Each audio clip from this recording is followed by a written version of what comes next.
അപ്പോൾ നമ്മുടെ ദിനോസർ ഏട്ടന്മാരുടെ പുതിയ സിനിമ വന്നിട്ടുണ്ട്, ജുറാസിക് വേൾഡ് റീബർത്ത്.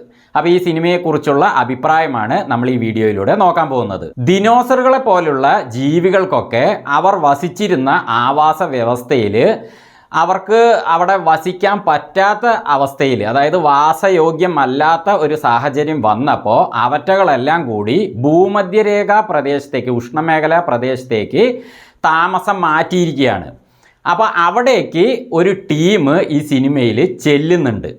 ആ ടീം എന്തിനാണ് അവിടെ ചെല്ലുന്നതെന്ന് വെച്ചാൽ, ഈ മൃഗങ്ങളുടെ, ഈ ജീവികളുടെ ബോഡിയിലെ ജനിതക വസ്തുക്കളിൽ നിന്ന് ചില ഘടകങ്ങളൊക്കെ വേർതിരിച്ചെടുത്താൽ മനുഷ്യൻ്റെ ജീവനെ രക്ഷിക്കാൻ പറ്റുന്ന ചില സംഭവങ്ങൾ അതിലുണ്ട് എന്ന് മനസ്സിലാക്കിയിട്ട് അപ്പോൾ അവിടെ പോയിട്ട് ആ ജനിതക വസ്തുക്കളുടെ സാമ്പിളുകളൊക്കെ ശേഖരിക്കാൻ വേണ്ടിയിട്ടാണ് ഈ ടീം അവിടേക്ക് പോകുന്നത്.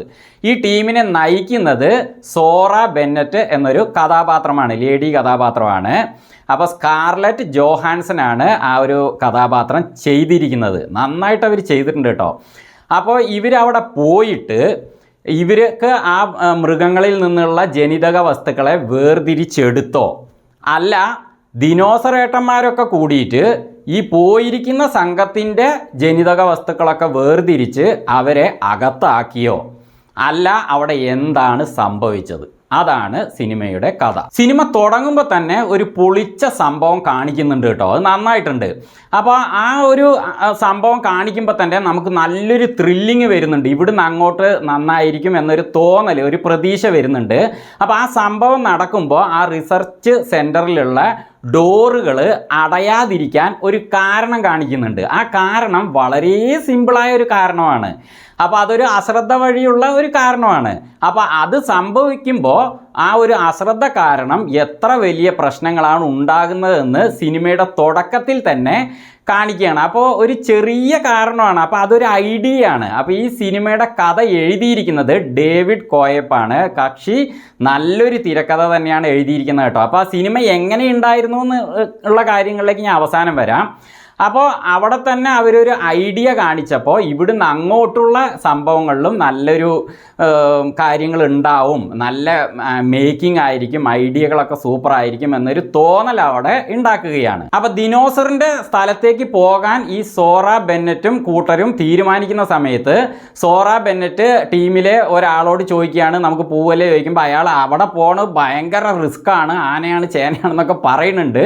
എന്നിട്ട് അയാൾ ഞാൻ അതൊന്ന് തിന്നതിന് ശേഷം പറയാമെന്ന് പറയണം. ഞങ്ങളിവിടെ ഇരിക്കുക, നിങ്ങൾ കഴിക്കുക എന്ന് പറഞ്ഞിട്ട് അവർ ഇരിക്കുകയാണ്. അപ്പോൾ ഇയാൾ അത് കറമുറ എന്ന് കുറുക്കുറ പോലെ ഒരു സാധനം കഴിക്കുന്നു. കഴിച്ചു കഴിഞ്ഞ് തന്നെ ഈ സോറ ബെന്നറ്റ് അയാളോട് ചോദിക്കുക, എന്താ റെഡിയല്ലേ എന്ന്. അപ്പോൾ അയാൾ പറയും, ഓ റെഡി, നമുക്ക് പോകാമെന്ന്. നമ്മൾ ശരിക്ക് വയനാട്ടിൽ പുലിയോ ആനയോ ഇറങ്ങിയിട്ടുണ്ട് എന്ന് പറഞ്ഞു കഴിഞ്ഞാൽ അവിടേക്കുള്ള ടൂറൊക്കെ നമ്മൾ ക്യാൻസൽ ചെയ്തിട്ട് വനപാലകർ ആ പുലീനെയും ആനേനെയൊക്കെ റെഡിയാക്കട്ടെ, എന്നിട്ട് പതുക്കെ പോകാമെന്നാണ് നമ്മൾ തീരുമാനിക്കുക. പക്ഷേ ഹോളിവുഡ് സിനിമകളിലെ കഥാപാത്രങ്ങളാകട്ടെ എന്തിനും തയ്യാറായിരിക്കും, ഒരു പേടിയും ഉണ്ടാവില്ല. അപ്പോൾ ആ ഒരു കാര്യങ്ങൾ ഈ സിനിമയും അതിൽ വിട്ടു നിൽക്കുന്നില്ല. ഇതിലും അങ്ങനെയൊക്കെ തന്നെയാണ് കാര്യങ്ങൾ. അപ്പോൾ ഇവർ അവിടേക്ക് പോകുന്ന സമയത്ത് ഒരു അമേരിക്കയ്ക്ക് മൊത്തം കഴിക്കാൻ പറ്റുന്ന, ഒരു ദിവസം ഇരുന്ന് തിന്നാലും തീരാത്ത അത്രയ്ക്ക് വലിപ്പത്തിലുള്ള ഒരു വലിയൊരു തിമിംഗലം പോലത്തെ ഒരു സാധനം വരുന്നുണ്ട്. അപ്പോൾ അതിൽ നിന്ന് ആ സാമ്പിൾ ശേഖരിക്കാനായിട്ട് ഇവർ ഇഞ്ചക്റ്റ് ചെയ്യുന്ന രീതി ഉണ്ടല്ലോ, അതിലും ഒരു ഐഡിയ ഉണ്ട്. നമ്മുടെ ഇവിടെയൊക്കെ ഇഞ്ചക്ഷൻ വെക്കുമ്പോൾ നേരെ അടുത്ത് പോയിട്ട് ഇഞ്ചക്ഷൻ വെക്കുന്നു. ഇത് അങ്ങനെയല്ല, വേറെ രീതിയിൽ, ഒരു പൊളിച്ച രീതിയിലാണ് അത് ചെയ്യുന്നത്. അതൊക്കെ നല്ല മേക്കിംഗ്, നല്ല ഐഡിയ ആണ് കേട്ടോ.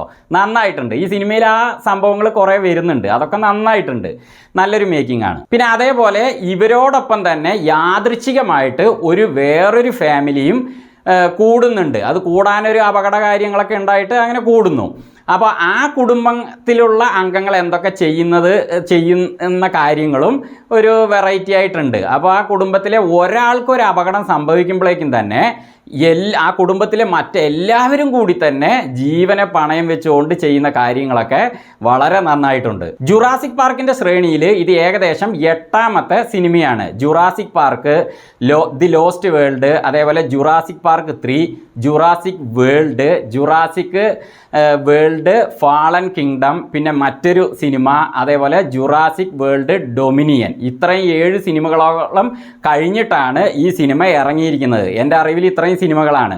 അപ്പോൾ ഇതിൽ ഞാൻ എല്ലാ സിനിമകളൊന്നും കണ്ടിട്ടില്ല. ജുറാസിക് പാർക്കും ദി ലോസ്റ്റ് വേൾഡുമേ കണ്ടിട്ടുള്ളൂ. ബാക്കി സിനിമകൾ കണ്ടിട്ടുണ്ടോ എന്ന് പോലും എനിക്ക് ഓർമ്മയില്ല. കാരണം ഓർമ്മയിൽ മറ്റ് 2 സിനിമകൾ നിൽക്കാൻ കാരണം അവയുടെ മേക്കിംഗ് മികവാണ്. ആ ഒരു മേക്കിംഗ് മികവ് ഈ സിനിമയിലും ഒട്ടും പുറകിലല്ല, നല്ല മേക്കിംഗ് ആണ്. ഒരു സീനിൽ ഒരു ദിനോസർ ആ ഒരു കടലിൻ്റെ കരയിലായിട്ട് ആരും ശ്രദ്ധിക്കുന്നില്ല, അതിനെ പ്രത്യേകിച്ച് കാണിക്കുന്നൊന്നുമില്ല, അതിങ്ങനെ സൈഡിൽ കൂടെ പോവുകയാണ്. അപ്പോൾ ഒരാൾ ഒരു സംഭവത്തെ ഇങ്ങനെ തള്ളി നീക്കുന്ന സമയത്ത് പെട്ടെന്ന് പുറകിൽ നിന്ന് അത് വന്നിട്ട് അയാളെ വലിച്ച് കാര്യങ്ങൾ സംഭവിക്കുകയാണ്. അപ്പോൾ എന്തിനാണ് ഇതിനെ സൈഡിൽ കൂടെ കാണിച്ചത് എന്ന് വെച്ചാൽ ഇത് എവിടുന്ന് പെട്ടെന്ന് മുന്നോട്ട് വന്നു എന്ന് നമുക്ക് സംശയം തോന്നാതിരിക്കാൻ വേണ്ടിയിട്ടാണ്. അപ്പോൾ നമുക്ക് ഈ സിനിമയിൽ എവിടെയും സംശയിക്കാനുള്ള സാഹചര്യങ്ങളൊന്നും തന്നെ ഡയറക്ടർ വെച്ചിട്ടില്ല. അതേപോലെ റൈറ്ററിൻ്റെ തിരക്കഥയും അങ്ങനെയാണ്. ഈ സിനിമ ഒരു പൊളിച്ച സിനിമയാണ് കേട്ടോ. ഫാമിലി ആയിട്ട് പോയിട്ട് കണ്ട് അങ്ങോട്ട് എൻജോയ് ചെയ്യാനുള്ള നല്ല ദൃശ്യവിരുന്നാണ്. അപ്പോൾ ഫാമിലി ആയിട്ട് തന്നെ നിങ്ങൾ ഈ സിനിമയ്ക്ക് പോയി കാണാം. ഞാൻ പൂർണ്ണമായിട്ടും ഈ സിനിമയ്ക്ക് 100% റെക്കമെൻഡ് ചെയ്യാണ്. ഇനി ഒറ്റയ്ക്ക് പോവുകയാണെങ്കിൽ ശരി, ഫാമിലി ആയിട്ട് പോയി കാണുകയാണെങ്കിൽ ശരി, എന്തായാലും എല്ലാവർക്കും ഇഷ്ടപ്പെടും എന്നുള്ള കാര്യം ഉറപ്പാണ്. നല്ല മേക്കിംഗ് ആണ്, നല്ല ത്രില്ലിംഗ് ഉണ്ട്. അതേപോലെ ഓരോ ജീവികളെ കാണിക്കുമ്പോഴുള്ള അവയുടെ ആ VFX ഗ്രാഫിക്സ് ഒക്കെ ഗംഭീരമായിട്ടുണ്ട്. ഒരു ഭീമൻ കൊറ്റി പോലത്തെ ഒരു സാധനം നമ്മൾ ഈ മീനിനെ കൊറ്റി വായിലേക്ക് ഇട്ടിട്ട് ചാടി ചാടി പിടിച്ചിട്ട് വിഴുങ്ങണില്ലേ, അതുപോലത്തെ ഭയങ്കര സംഭവങ്ങളൊക്കെ ഇതിലുണ്ട്. നല്ല നല്ല സീനുകളുണ്ട്. അതേപോലെ ഇതിലെ സോറ ബെന്നറ്റിൻ്റെ കഥാപാത്രം താൻ നയിക്കുന്ന ടീമിനെ എങ്ങനെയൊക്കെ രക്ഷിക്കാൻ നോക്കുന്നു, അതൊക്കെ ആ സ്ത്രീ നന്നായിട്ട്, ആ ലേഡി കഥാപാത്രം നന്നായി ചെയ്തിട്ടുണ്ട് കേട്ടോ, സ്കാർലറ്റ് ജോഹാൻസൺ.